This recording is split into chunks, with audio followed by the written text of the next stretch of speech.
Hi guys, it's Mrs. Klein. And Mrs. Wolbrin. We're here today with you for a document-based question. This is all about voices against slavery.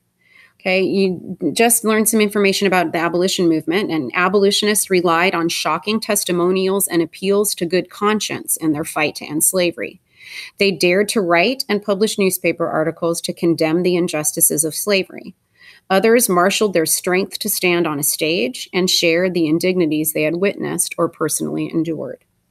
In the first issue of The Liberator, William Lloyd Garrison called slavery America's all-conquering sin. He wrote, "I do not wish to think or to speak or write with moderation. I will not equivocate. I will not excuse. I will not retreat a single inch, and I will be heard." Garrison also helped to found the American Anti-Slavery Society, members of which appear at a convention in New York in this 1850s photo. And we're going to have a picture of that. Absolutely, yeah. He would ally with women and men, African American and white, and wealthy and poor in his decades-long fight against slavery. All right, you guys, critically view this image right here. And what do you notice about the individuals gathered for a photo at this convention? Okay, there are 3 documents that we're going to have you guys analyze here. Document 1 is a primary source. It's a speech from an address to the slaves of the United States that was delivered by William Lloyd Garrison in 1843. When William Lloyd Garrison published this speech in The Liberator, slavery had long been the basis for the Southern economy. Garrison's passion for the abolitionist cause is evident in the way he addresses enslaved people directly.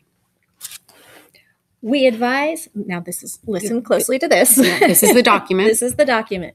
We advise you to seize every opportunity to escape from your masters, and fixing your eyes on the North Star, travel on until you reach a land of liberty. You are not the property of your masters. God never made one human being to be owned by another. Your right to be free at any moment is undeniable, and it is your duty, whenever you can, peaceably to escape from the plantations on which you are confined and assert your manhood. That's really powerful. It is really powerful.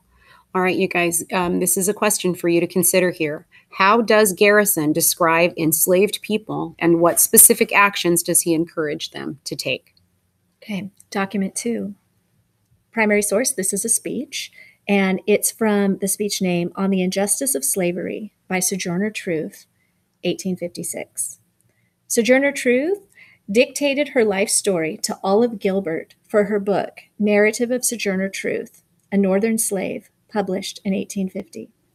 In the following address to the Friends of Human Progress, Truth shares her grief over the loss of her children. Her story provided clear evidence of the ongoing mistreatment of vast numbers of people who were unable to care for their children or even keep them from being sold. Okay, here are the words from her speech. I want to know what has become of the love I ought to have for my children. I did have love for them, but what has become of it? I cannot tell you. I have had 2 husbands, but I never possessed one of my own. I have had 5 children and never could take one of them up and say, my child or my children, unless it was when no one could see me. Okay, here's your question.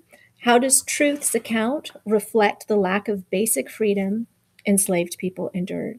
Finally, document number 3 is another primary source speech. The speech is entitled What the Black Man Wants by Frederick Douglass, and it was delivered in 1865. Frederick Douglass, sitting next to the table in the photo on the left, okay, or it's actually not on the left, but I'll provide the picture for you guys, okay, was an escaped slave who taught himself to read and write. Douglass became one of the most powerful and outspoken opponents of slavery and proponents or supporters of women's rights. He delivered this speech to the Massachusetts Anti-Slave Society in 1865. Okay, here's a section of that speech. I understand the anti-slavery societies of this country to be based on 2 principles. First, the freedom of the blacks of this country, and second, the elevation of them. Let me not be misunderstood here. I am not asking for sympathy at the hands of abolitionists. sympathy at the hands of any. What I ask is not benevolence, not pity, not sympathy, but simply justice. Right. Why does Douglas reject the pity and sympathy of other abolitionists, do you think, you guys?